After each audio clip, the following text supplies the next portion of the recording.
This is a Thompson Cast. I am Mel Thompson. You know, Kenya's High Court is scheduled to rule this week on whether citizens living outside that country can vote in the March 4th general elections next year. And these particular voters are lumped together under the term of diaspora. Diaspora are people who are from a country that live in another country. We have people like this who are U.S. native citizens who now live in other countries, who actively participate in American elections through donating money, time, or voting. The fact that Kenya is looking at this raises some degree of concern in the respect that you don't know who in the diaspora may be a great long-term ally economically of that country. You can't just rule people out who were born and raised in a country just because they have moved. You don't know who you're boxing out.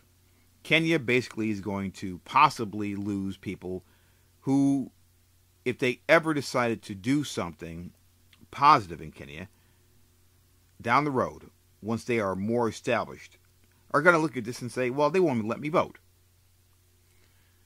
So the political risk long term is unmanageable in the respect that you don't know who you're trying to pinpoint as a potential leader down the road.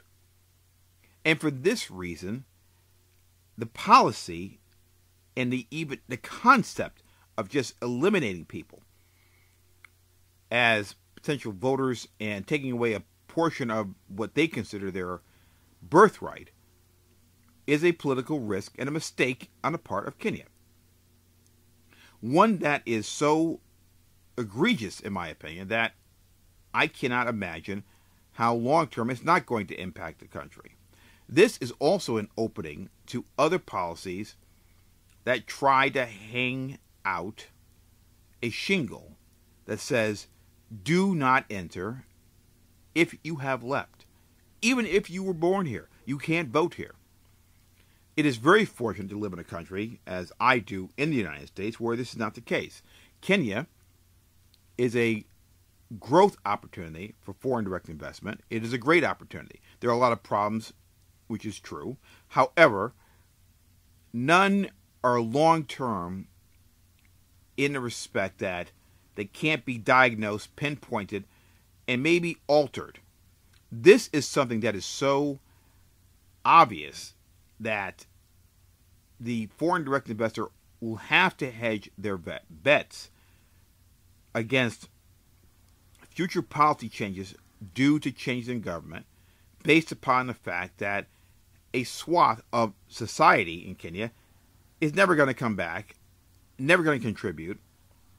And the reason is that they feel like as if they have been cut off of the past because they can't even vote. Now, in the alternative, if the Supreme Court in Kenya decides that these people can vote, then the political risk will be diminished. But the fact that it's gotten to this point does not give me a great deal of confidence that it's going to go that way. I have great concern that when you start cutting people out of the picture, diminishing their birthright humanity, if you will, you also diminish their future gifts to your country by saying to them, you are not wanted. And by saying this, you lose some of the best and brightest that can contribute to your country economically and in all other ways in the future. And when you do this, you can only assume that the opportunities missed 10, 15, 20 years down the road can be traced back to a policy that was short-sighted, that was manipulated, tossed into the courts, and then manipulated and molded more to suit the political needs of a government that no longer exists. These are true political risks. Long term, you always must think long term when it comes to political risk, because you don't know when or if policy changes will happen in many countries. Many are unexpected, and the leadership of a country may change abruptly. And if you cannot reasonably rely upon future leaders who are well educated and have been exposed to other areas of the world to come back, you are creating a huge political risk for your society long term. This has been the Thompson Cast. I am Mel Thompson.